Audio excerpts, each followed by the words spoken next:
ओम नमस्ते। हम बात करेंगे यहाँ भारत की। भारत टॉक्स में आपका स्वागत है। आज हम सृष्टि की व्यक्त अवस्था हम तत्व के पश्चात मनस तत्व का निर्माण होता है उस पर चर्चा करेंगे। मनस तत्व क्या है? मनस तत्व रजोगुण की प्रधानता से निर्मित होता है। इस प्रकार रजोगुण की जो ज्यामिति हमने समझी थी उसी अनुसार मनस तत्व की भी ज्यामिति निर्मित होगी। या अर्थात मन एक दिशा में भागने वाला प्रक्रिया है, जो रजोगुण की ऐसी ज्यामिति थी।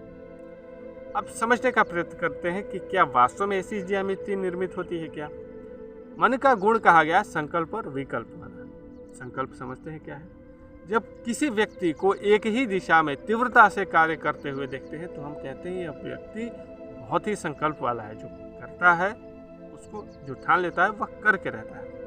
अर्थात व्यक्ति के व्यवहार के रूप में भी देखें तो संकल्प और कुछ नहीं, एक दिशा में तीव्रता से कार्य करने की जो प्रवाह की प्रक्रिया है उससे ही मनस तत्व संकल्प के रूप में कहा जा रहा है, जो कि रजोगुण की ज्यामिति बन रही है। भौतिकी विज्ञान यानी भौतिक सृष्टि में इसको देखा जाए तो हर पदार्थ एक दिशा में तीव्र गति से प्रवाहित है।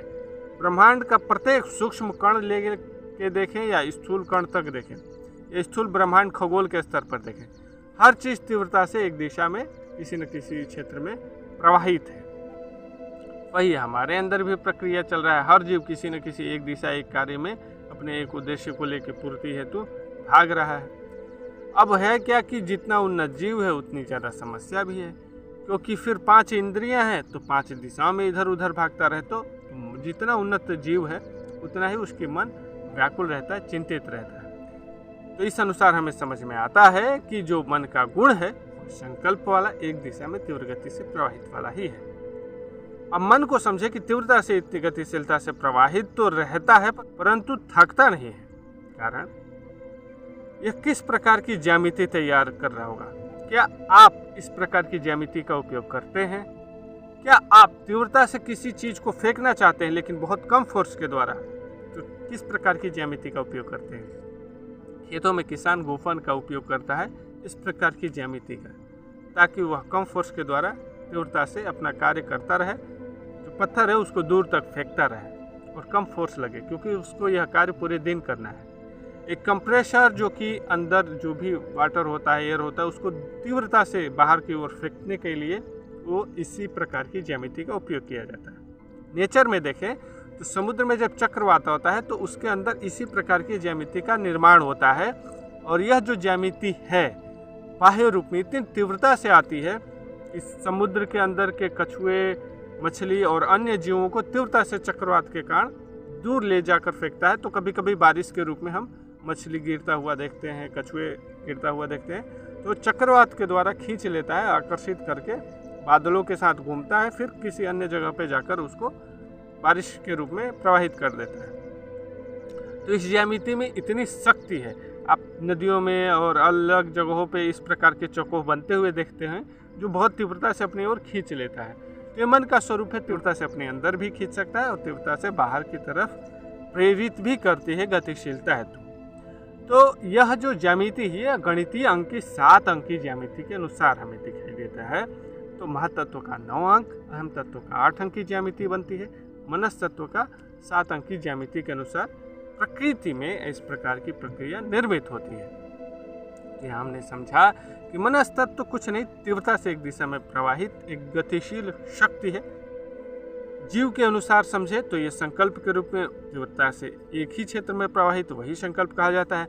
चूंकि मन में जो विकल्प का गुण कहा जाता है वो महतत्व की वंश के कारण होता है। जैसे दादा पिता और हमारे अंदर वो एक गुण का प्रदान जैसे आता है डीएनए के रूप में जो समझते हैं, वैसे ही महतत्व के बाद अहम तत्व निर्मित होता है। तो अहम तत्व में भी इच्छा के साथ विकल्प का गुण समावेश होता है और संकल्प में भी मनस तत्व में विकल्प का गुण होता है। वो महतत्व की आंशिक शक्ति के कारण होता है, क्योंकि उसके बाद के ये सब तत्व निर्मित हो रहे हैं। हम आध्यात्मिक प्रक्रिया में समझे तो इसी मन को केंद्रित करते हैं। किसी एक प्रकार की साधना पे केंद्रित जब करते हैं तो उतनी मन की केंद्रित शक्ति होती है। इसी प्रकार की उसकी शक्ति तीव्रता से ऊर्ध्वगामी हो सकती है। किसी चीज़ पर फोकस करना चाहे तो फोकस हो सकता है, वह बाह्य दिशा हो या आंतरिक।